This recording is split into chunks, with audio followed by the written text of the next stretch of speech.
Hello and welcome back to my Samurai Jack Retrospective. I'm your host, That Minnesotan Guy. All I gotta say is this. It's about time I got to talk about this episode. Since a fan favorite character makes his debut here, let's not waste any more time and review Samurai Jack, Episode 11, Jack and the Scotsman. We open with Jack making his way through hills. The music in this scene fits with Jack's overall journey. It's very memorable for lifelong fans. Here's a sample for you.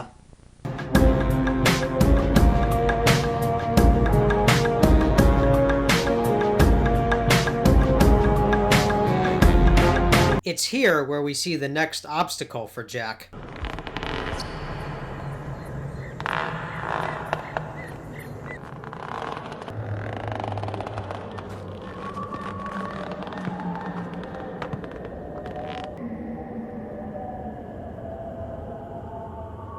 The best thing that I can get out of this bit is the sound of the ropes.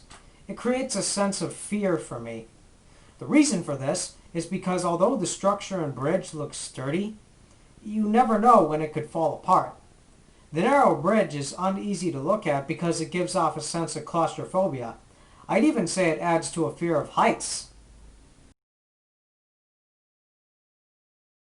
Yes, I do. The structure and bridge, they were built so long ago. No one knows who made them. Jack begins to walk on the bridge carefully. He even takes one look back at the structure. As he presses on, this happens.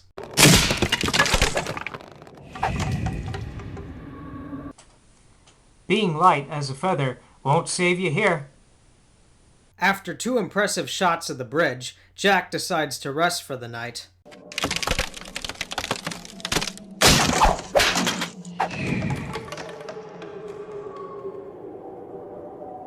Now that I think about it, if Aku is watching Jack the whole time, why doesn't he destroy the bridge with his magic?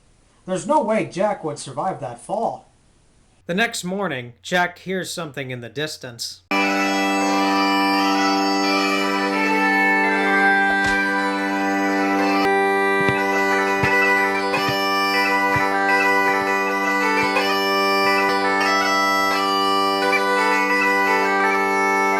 By the look on your face, I can tell you like the pipes, wee laddie.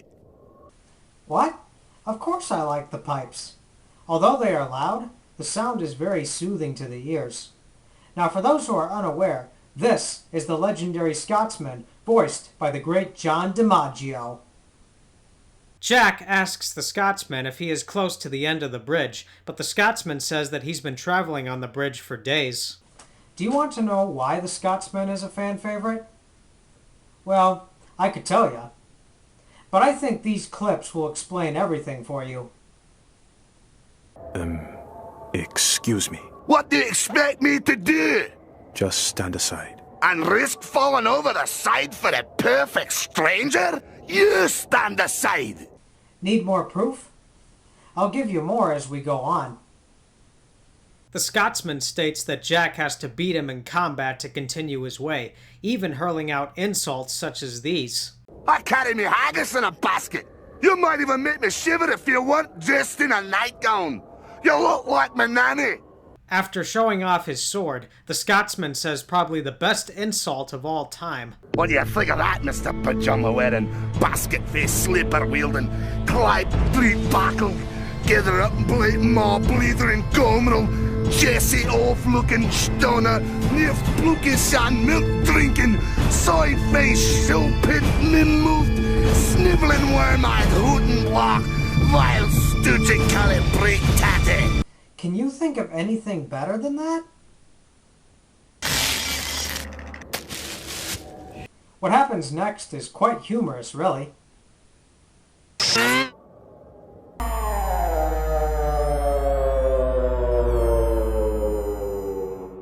Well, that's one way to start a fight. Jack and the Scotsman fight, but neither of them can gain the upper hand. Jack tries a fancy technique which doesn't cut the Scotsman's sword. This is due to magic runes. They continue to fight into the night and are exhausted the next morning. Evenly matched, they are. The similarities are great, and so are the differences between the two. I hope you all have noticed them without my need to spell it out for you. Bounty hunters then attack from both sides of the bridge. Jack and the Scotsman tell each other of the prices on their heads. After being cuffed, they escape the bounty hunters by falling through the bridge and landing in a lagoon.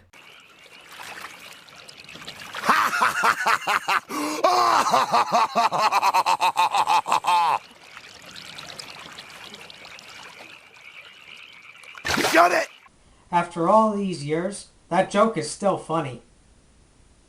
The bounty hunters keep searching for the two, and that's when we meet this funny character.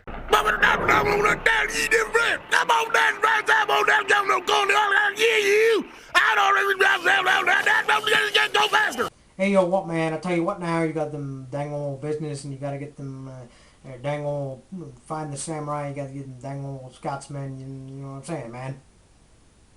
With the coast now clear, Jack and the Scotsman make their way through the area. No, I don't believe it. Yeah, you got nothing on Jack. His price rivals your own, easily. Jack and the Scotsman enter the town, but the bounty hunters return. What about need a better out, give that baby?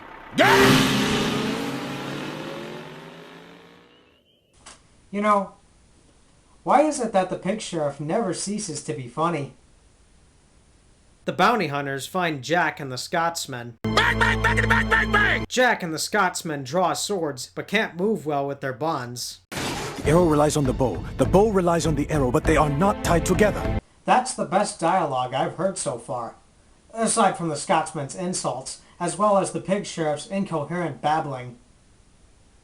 The pig sheriff fires a huge bullet, which Jack and the Scotsman use to break their shackles. The bounty hunters attack, but they are no match for Jack and the Scotsman. While the first fight was good to watch, this action sequence is a real treat, because seeing the two working together brings a smile on my face every time I see this episode. With the bounty hunters defeated, Jack and the Scotsman have a good laugh, allowing this episode to end with the start of a beautiful friendship. Wacha! So that was Jack and the Scotsman.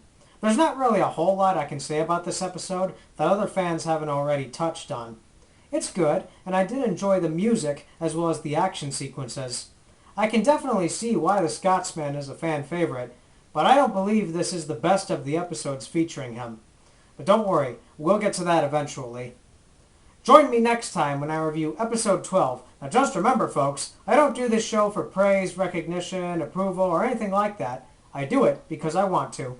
I'm That Minnesotan Guy, bringing you all quality entertainment since 1996. Or is it 1986? I don't know. I'll see you all next time.